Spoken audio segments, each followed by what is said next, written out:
C'est par lui que vous êtes en Jésus-Christ, qui a été fait pour nous sagesse, justice, sanctification et rédemption. La question de la destinée humaine est tout à fait vivante pour nous. C'est une question tout aussi réelle, importante et juste pour des croyants qu'elle l'est pour le monde. Ce n'est pas le monde qui est réellement en accord avec la destinée de l'homme. Il faut bien admettre le fait que l'homme a une destinée merveilleuse. Dieu a créé l'homme avec un objectif bien plus grand que tout ce que les princes de ce monde ont jamais imaginé. Et donc la question de la destinée humaine est une question juste et appropriée, et peut-être l'une des plus grandes. Mais la question qui sied à cela est la suivante. Comment le but doit être atteint? La sagesse est tout à fait juste. Cet homme nouveau doit manifester la sagesse infiniment variée de Dieu à toutes les intelligences surnaturelles. Il doit être la personnification de la sagesse divine dans tous ses aspects. La puissance est tout à fait juste. Il n'y a aucun doute que cet homme nouveau doit être l'instrument de l'exercice de l'infinie puissance de Dieu. Il doit être une manifestation du pouvoir puissant de Dieu.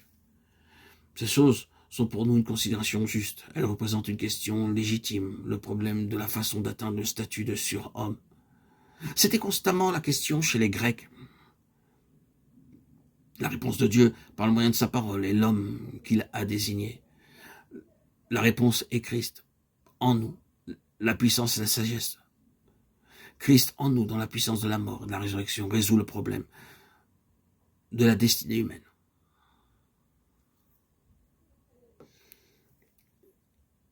Tout revient alors à une seule chose. Toutes choses sont en Christ. La réponse de Dieu à tout. L'explication de Dieu concernant toutes choses.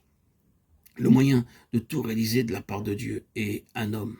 Et cet homme est l'homme Christ, Jésus. 1 Timothée 2,5. Quand ce monde aura suivi son cours funeste, cette terre habitée sera jugée dans un homme. Les hommes seront jugés par ce qu'est leur relation intérieure vis-à-vis de cet homme.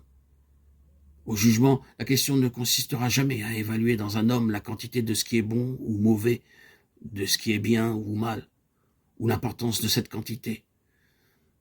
Elle dépendra de ce seul point. Êtes-vous en Christ?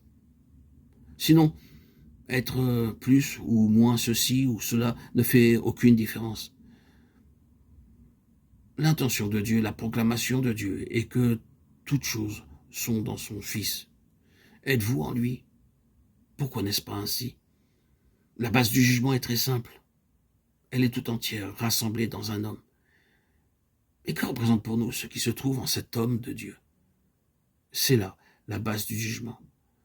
Tout revient à cette vérité bénie, très simple et cependant très vaste, que c'est ce que Christ est, qui satisfait Dieu, atteint le but de Dieu et satisfait tous nos besoins. Tout est résumé dans un homme, l'homme Christ, Jésus. Que le Seigneur continue à ouvrir nos yeux pour que nous voyions son homme glorieux et céleste, qui est également le serviteur divin.